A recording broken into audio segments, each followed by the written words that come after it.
آج ہم بات کر رہے ہیں لیگ پولنگ کے حوالے سے. یہ تمام نیگیٹو ایموشنز جن سے ہم گزرتے ہیں, it's only human to go through them.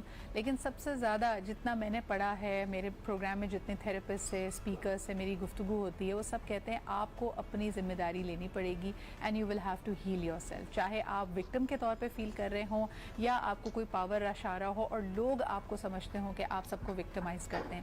Eventually everybody has to face their demons. کسی کے ساتھ اللہ تعالیٰ کا کرم ہوتا ہے تو وہ جلدی اپنے پرابلم سے آگاہ ہو جاتے ہیں اور اس کو ڈیل کرنے لگتے ہیں, but for others it only causes regret, اور بہت وقت گزر جاتا ہے. Eventually you even lose people who care about you, اور تب بھی آپ کو خیال نہیں آتا.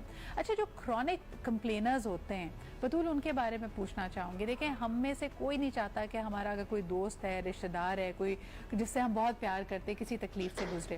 لیکن میں نے یہ بھی نوٹ کیا ہے کہ کچھ خاص پرسنالٹیز ایسی ہوتی ہیں جو ہر وقت کمپلین موڈ پہ ہوتے ہیں. Like I used to have a friend, she used to have a problem with school, پھر اس کے بعد اب کام پہ گئے تو کام کے سارے لوگوں سے پرابلم, پھر شادی ہو گئی تو شادی میں کے بعد جتنے سسرال والے ہیں, ہسبینڈ ہے, سب سے پرابلم.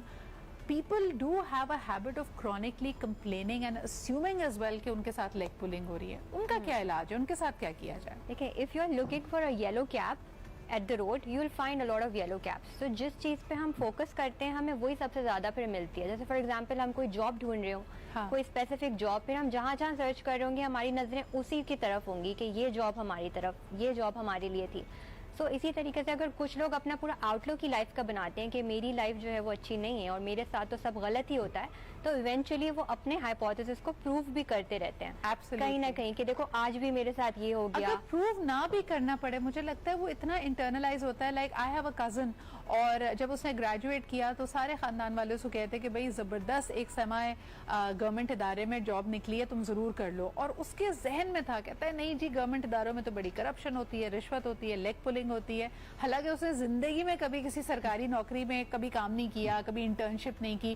قاسم, اس کے بارے میں کیا کہیں گے؟ یہ مجھے لگتا ہے کبھی کبھی ہم لیبلز کا بھی تو شکار ہو جاتے ہیں. اگر ایک جاب میں آپ کے ساتھ زیادتی ہوئی ہے تو پھر آپ کے ذہن میں بھی تو یہ چیز ایک طرح سے فکس ہو جاتی ہے, آپ خود اس پہ فکسیٹ کرنے لگتے ہیں کہ جی یہ تو سارے لوگ ایسے ہی ہوتے ہیں, باس تو ٹرسٹ وردی ہوتا ہی نہیں ہے, کولیگز میری لیگ پولنگ کرتے ہیں, ہر کوئی آپ کا فائدہ لینا چاہتا ہے. اس مائنڈ سیٹ سے کیسے نکلیں؟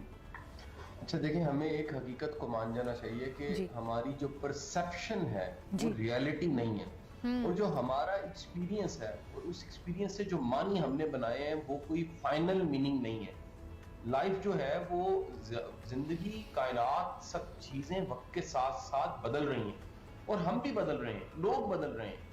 ہماری زندگی میں کئی ایسے دوست احباب ہیں جو یونیورسٹی لائف میں ان کے بارے میں ہم اچھی رائے نہیں رکھتے تھے, اور 15-20 سالوں کے بعد یونیورسٹی لائف کے بعد آج ملتے ہیں تو وہ سب سے بیبے بچے, پنجابی میں بیبا کہتے ہیں بڑے نیک کو, بیبے بچے بن کے آپ کو نظر آتے ہیں. اور کئی بڑے ہی اس وقت نیک تھے اور آج ہم دیکھتے ہیں کئی نالائق تھے, کئی بیک بینچر تھے, وہ اس وقت انڈسٹری میں چھائے ہوئے ہیں, اور کئی ایسے تھے جو تھیٹے تھے. تھیٹے کا ورڈ ہم یونیورسٹی میں استعمال کرتے ہیں. قاسم سوری آپ کی بات کو انٹرجیکٹ کر رہی ہوں, ایک کالر بھی ہمارے ساتھ ہیں, ان کی بھی بات سن لیتے ہیں. ہیلو, السلام علیکم. ہیلو, السلام علیکم. جی, کون سا, آپ کہاں سے بات کر رہے ہیں؟ جی میں سیالکوٹ سے عمر بٹ بات کر رہا ہوں. جی عمر, کیا کہیں گے؟ میں کہنا چاہتا ہوں کہ ایکچولی مسئلہ یہ ہے, جو ٹاپک چل رہا ہے نا وہ بڑا ہی مطلب کہ اعلیٰ ٹاپک. پہلی بات یہ ہے, اور دوسری بات یہ ہے کہ آپ زدہ اقبال بیٹھے ہیں, قاسم علی شاہ صاحب بیٹھے ہوئے ہیں, تو آج سے لگ رہا ہے کہ آپ میں نالج کے سمندر میں اترے.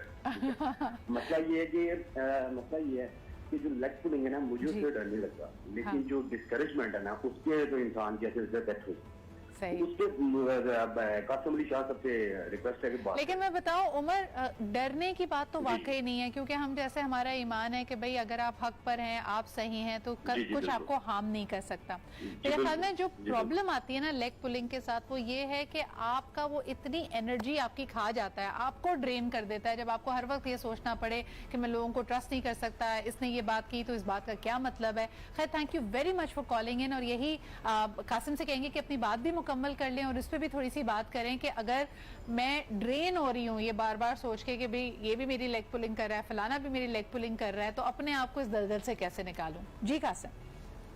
دیکھیں سدرا, یہ ہم سب کو سیکھ جانا چاہیے کہ بڑی باتیں اگنور کرنے والی ہیں. زندگی کی ساری گیندیں کھیلنے والی نہیں ہوتی, کچھ گیندوں سے بچنا ہوتا ہے, کچھ باتوں سے, کچھ سچویشن سے صرف اوائڈ کر کے نکل جانا ہوتا ہے. آپ کو کچھ جنگیں لڑنی نہیں ہوتی. جنہوں نے دور کی منزلوں پہ پہنچنا ہے انہیں رستے کی جنگیں نہیں لڑنی چاہیے. اور اشفاق صاحب کا جو ڈرامہ تھا نا منچلے کا سودا، اس کا سین ایک بڑا شاندار تھا. وہ کہتے تھے کہ ان کو منزلیں نہیں ملتی جو راستے کے کتوں کی پرواہ کرتے ہیں. اور یاد رکھیے کتا اس پہ بھونکتا ہے جس کو نہیں جانتا، جس کو جانتا ہے اس پہ کبھی نہیں بھونکتا.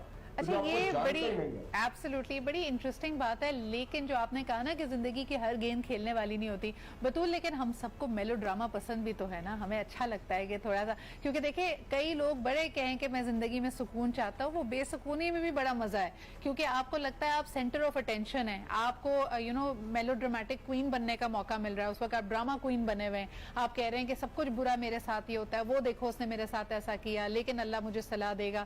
بطول یہ میلو ڈراما سے جو ہماری اپنی ایڈکشن ہے اس کو ریکگنائز کر کے ختم کیسے کریں؟ ہم اوور آل اپنی لائف اسکرپٹ ایک چیز ہوتی ہے، کچھ لوگوں کی ہوتی ہے جو جیتنے کی ہوتی ہے، کچھ لوگوں کی ہوتی ہے جن کی ہارنے کی ہوتی ہے، اور کچھ لوگوں کی ہوتی ہے جیسے لائف چل رہی ہے وہ چل رہی ہے. یہ بہت امپورٹنٹ فینومینا ہوتا ہے جو ہمارا بچپن میں ہی ڈیولپ ہو جاتا ہے کسی طرح. تو جن لوگوں کی وننگ ہوتی ہے انہیں پتا ہوتا ہے میں جتنی بھی پرابلم سے گزروں ایونچولی میں جیت جاؤں گی، ایونچولی جیت ہے میری because of hard work, because of جو بھی راستے میں مشکل آئے گی. لیکن کچھ لوگوں کی ہوتی ہے کہ ہم ہار جائیں گے، تو they set them self for failure, like literally ان کی بالکل جیت جو ہے وہ ان کے قریب ہوتی ہے لیکن پھر انہیں ہوتا ہے لیکن آخر میں دیکھو بالکل یہ مسئلہ ہو گیا جس کی وجہ سے آئی ڈنٹ ڈو. ویسے آپ نے اسکرپٹ کا ذکر کیا نا تو مجھے وہ میم یاد آ گئی، کیونکہ مجھے خود بھی پشتو نہیں آتی، تو کچھ لوگ کہتے ہیں زندگی بالکل پشتو مووی کی طرح ہے، چلے جا رہی ہے لیکن سمجھ کچھ نہیں آ رہی. قاسم جب زندگی سمجھ نہ آ رہی ہو اور سچویشن بھی سمجھ نہ آ رہی ہو تو پھر یہ تعین کیسے کریں کہ کون سی گیند کھیلنے والی ہے اور کون سی چھوڑنے والی ہے؟ دیکھیں آپ دنیا کا جو سارا وزڈم ہے نا وہ ہے مشورے کا، مشاورت کا، کنسلٹ کرنے کا، پوچھ کے چلنے کا. آج تو گوگل میپ آ گیا نا، آپ اس کو دیکھتے ہیں اور رستہ ڈھونڈ لیتے ہیں. کل کی بات آپ چوراہوں پہ پوچھتے تھے ادھر جانا ہے یا ادھر جانا ہے. آپ کو زندگی میں پوچھ لینا چاہیے. آپ کی زندگی میں ایسے لوگ ہونے چاہیے جو آپ سے زیادہ قابل ہیں، آپ کا دل مطمئن ہے کہ یہ مجھے مس گائیڈ نہیں کر سکتے. اچھا but this is a very interesting notion جس پہ آپ لے کے آئے ہیں بطول. اکثر آپ کے پاس بھی کئی لوگ آتے ہوں گے، ان کے لیے، ہم سب کے لیے ہماری زندگی کی کچھ ایسی حقیقتیں ہوتی ہیں جو ہم اپنے آپ سے بھی کہنے سے کتراتے ہیں، تو پھر مشورہ کیسے کریں؟ آپ دیکھیں ینگسٹرز جو لوگ اگر کسی طرح سے بھی وکٹمائز ہو رہے ہوتے ہیں، کسی ابیوز سائیکل میں بھی پھنسے ہوئے ہوتے ہیں، ان کے لیے سب سے مشکل یہی تو ہوتا ہے کہ زبان کھولنا، لب کھولنا اور بتانا کہ میرے ساتھ کیا ہو رہا ہے. اسی میں یہ ہے کہ سب سے زیادہ مشکل ہی لوگوں کے لیے ریچ آؤٹ کرنا ہوتا ہے، جبکہ آج کل کے دور میں سوشل میڈیا کے ٹائم پہ اتنا ایزی ہے کہ آپ کسی سے کانٹیکٹ کر لیں، انونیمس کی طرح آپ اپنی بات شیئر کر لیں، آپ پوئٹری میں نکالیں یا جرنل کریں، ادروائز اپنے ڈریم جرنل بنا لیں، ورنہ وہی چیزیں جو ہم لوگ سوچ رہے ہوتے ہیں جو ہم بیان نہیں کر سکتے وہ ہمارے خوابوں میں بھی آ رہی ہوتی ہیں، تو انہیں لکھیں کہیں پہ، ایٹ لیسٹ اپنی باڈی سے وہ باہر چلی جائے نا وہ باتیں جو ایونچولی، ورنہ بلڈ پریشر ہو جاتا ہے، ڈائبٹیز ہو جاتی ہے، یہ سب اسی وجہ سے ہے کہ ہمیں کتنی سالوں پرانی باتیں بھی ہم نے اپنے اندر دبا کے رکھی ہوئی ہوتی ہیں. صحیح. تو آپ کہہ رہے ہیں کہ ریچ آؤٹ کرنے کے لیے اگر آپ کے پاس کوئی شخص موجود نہیں ہے یا آپ کو لگتا ہے کہ یہ بات آپ نہیں کہہ سکتے، اس میں سے کئی ایسی چیزیں، مجھے کل ایک کسی نے بتایا کہ دے وینٹ فار تھراپی اور انہوں نے تھراپی کو کوئٹ صرف اس لیے کر دیا، بطول کے کہنے لگی کہ جب میں اپنے آپ کو سن رہی تھی مجھے اپنے آپ پہ خود شرمندگی ہو رہی تھی کہ یہ کس قسم کے میرے ساتھ، یعنی how long did I let something happen to me. تو ایسی سچویشن میں کیا مشورہ ہوگا؟ یہ تو مجھے کبھی کبھی مایوس کر دیتا ہے جب لوگ اس طرح کی بات کرتے ہیں. لیکن کبھی کبھی نا ہماری ریئل طاقت جو ہوتی ہے، اسٹرینتھ جو ہوتی ہے وہ شیئر کرنے میں ہوتی ہے. لوگ کہتے ہیں کہ وی آر اسٹرانگ تو ہم کسی سے شیئر نہیں کریں گے، لیکن کبھی کبھی اپنی بات شیئر کرنا ہی سب سے بڑی طاقت ہوتی ہے. I think that is the most important note, اور اسی پہ آج کے پروگرام کا اختتام کریں گے. بہت شکریہ قاسم اور بطول ہمارے ساتھ موجود ہونے کے لیے. بہت وائڈ سبجیکٹ تھا.